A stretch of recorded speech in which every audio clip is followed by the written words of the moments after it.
This one is called Death's Story, or Crow, by John K. Mills. When Robert was young, he was living in the biggest city in the world. Robert liked smacking people with clubs, and the other kids who wanted to be shamans only used ranged attacks like spears.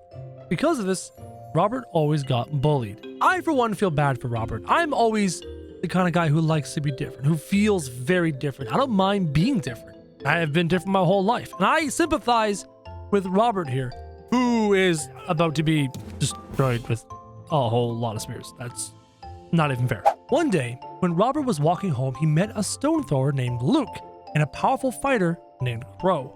All three of them were bullied for being different, so they decided to become friends. And that's pretty much how I met my own friends in real life. We were all very different. And because of that, we got together and met each other. And apparently the fighter is Crow and Luke is the stone thrower. And there is obviously Mr. Robert the Clubber. And Robert the Clubber has sunglasses on. We're just going to say he has sunglasses on. That's really creepy. When the shamans brought the shaman trainees to the dream arena, which they believe floated in the dream domain, but the shamans tried to kill the trainees because they didn't want to have competitors.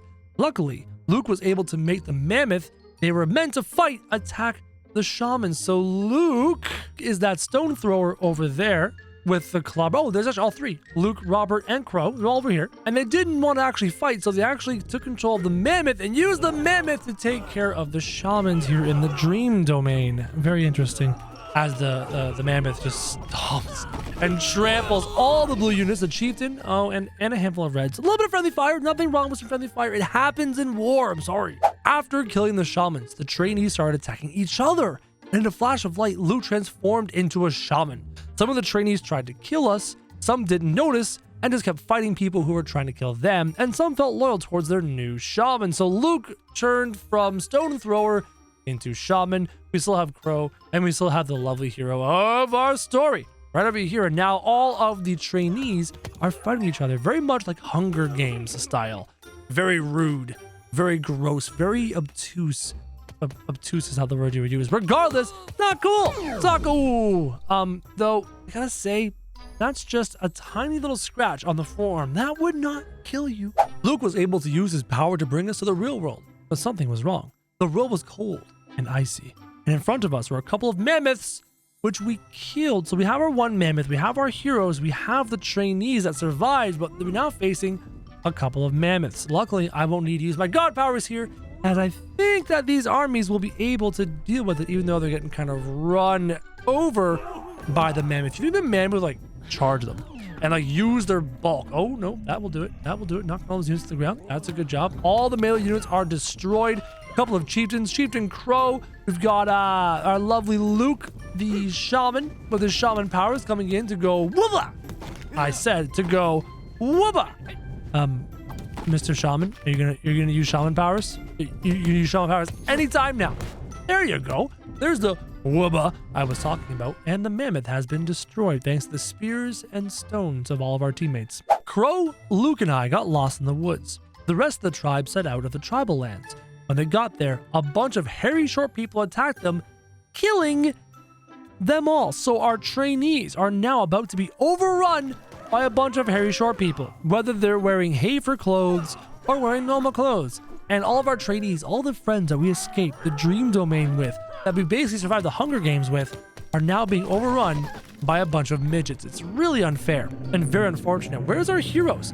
They got lost in the woods, that's right. So they're going to be avoiding death. Good for them. Good for Crow, Luke, and our main hero. Yeah, that's a lot of hobbits. That's a lot of little people. Oh my god. Luke, Crow, and I arrived at some really weird structure with a deep pit in the center. A bunch of people came up and blasted us into the hole, communicating in some weird language. So it seems like they've come upon the Dynasty faction and they can't speak the Dynasty's language. So now they're about to be thrust into the pit of death, except for two of them. Crow survived. Our caster didn't. And the clubber, Crow may have survived, but he didn't survive for long. As we fell through the hole, we appeared in some sort of evil, dark copy of the above-ground temple. A hooded, levitating man stood in front of us.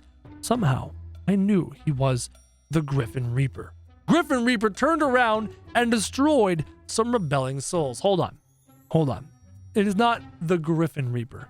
It is the Grim Reaper, aka Mr. Death himself. And you will address Mr. Death himself as Mr. Death himself when you talk about Mr. Death himself, who's now going to turn around and attack some rebelling souls. The Griffin Reaper.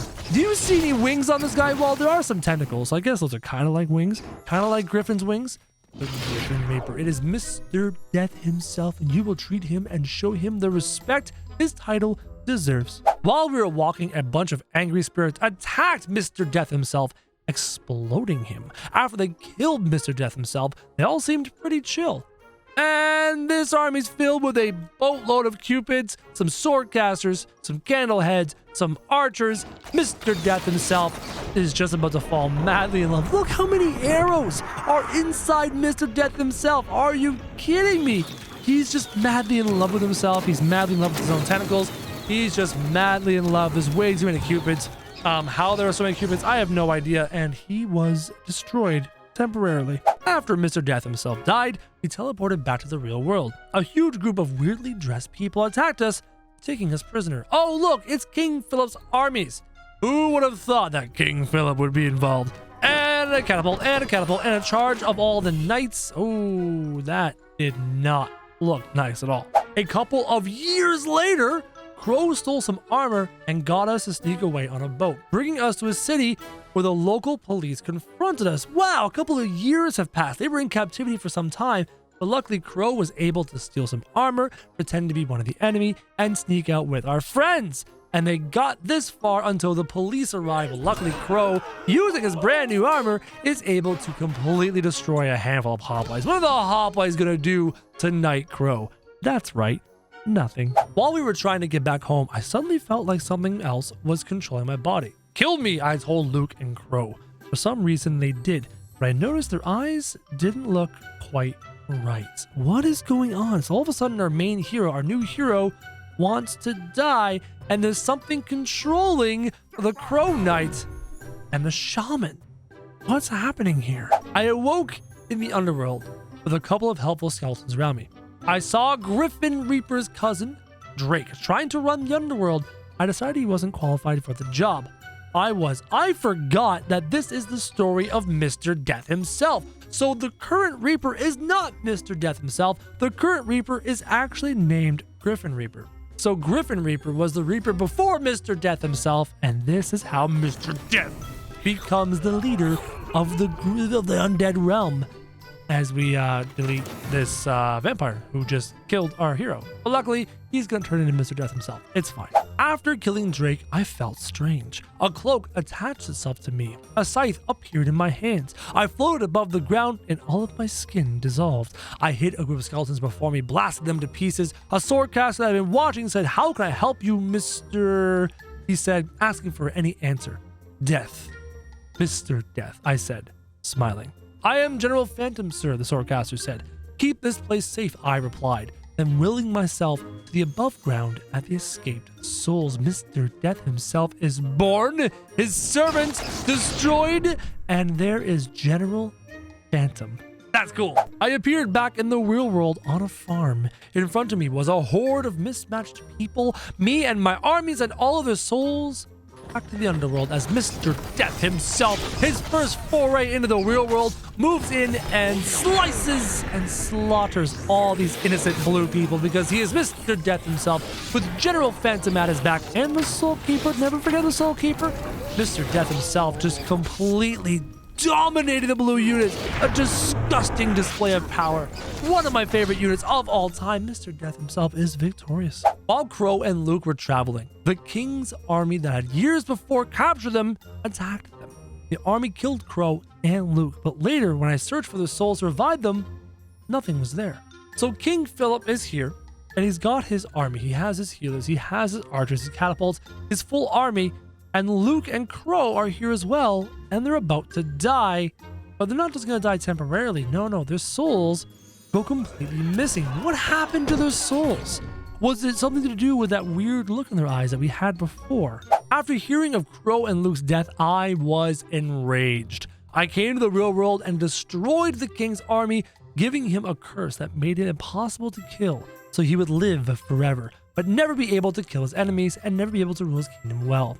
This King Philip would later regret ever taking them again. So that's why King Philip continues to come back day in and day out to continue to be a thorn in Larry and Helga's side. He can never die, but he can never win.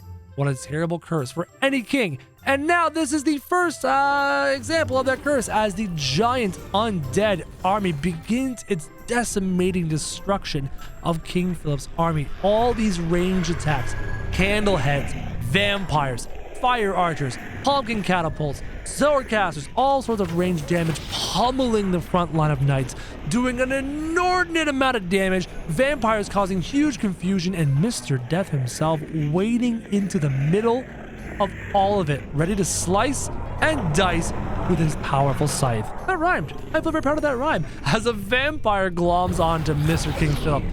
What an interesting situation. Imagine Philip can't kill the vampire, but King Philip keeps getting healed. Does that mean the vampire gets like infinite blood? Could a vampire just suck on King Philip for forever as he keeps getting healed over and over and over? Is that a thing? Mr. Death himself is almost ready to move in on King Philip. Here we go, Mr. Death versus King Philip. King Philip destroys the vampire, and another vampire latches on from beneath. Mr. Death himself with a huge side swing, knocking King Philip to the ground, though he's still alive, and the battle continues. Mr. Death himself, another sword swing, and Mr. Death himself was banished back to the undead realm. King Philip was destroyed, and now the remainder of the skeleton army is here to destroy the last of King Philip's army. The king is dead. Mr. Death himself goes back to the undead realm. And finally, the final archer of King Philip's is struck low. I teleported to Mount Crow with General Phantom, telling him about my history with Crow and Luke. When we arrived, an identical clone of Luke was standing at the entrance with a squire. Welcome, Mr. Death. Yes, my original copy has died, but this clone will continue to live on, keeping the spirit of Crow moving until it finds another man able to use the powers. Please refer to me as the Shaman of Crowism. That name doesn't suit me anymore. I will train this knight, and when he dies, the spirit of Crow will continue on, finding a new host. I felt sad to leave him, but I sensed terrible things in the future, so I left him. And this is how the Shaman of Crowism and the Squire Crow were created. This is how Mr. Death and General Phantom were created. Over the next couple years, hundreds of thousands of dead ice, tree, and samurai giants came to the underworld, revolting and making me very busy. But every couple hundred years, I would check on the Shaman of Crowism and the current host of Crow's spirit. Oh, this poor ice giant's about to be decimated by these red armies. He's referring to the giants' army, the giants' history of their fights way back in the day when giants fought giants way back in history. And apparently, Crow has been resurrected and reincarnated multiple times through all of those thousands of years. Mr. Death. One day, I felt a strange tingle and felt compelled to go and find Crow's spirit. I was shocked to find Crow's spirit in a body that allowed him to use his powers. As I watched, I had to step in and help multiple times, but Crow's partners, Larry and Helga, made a good team. That is probably one of my favorite stories of Mr. Death I've ever had.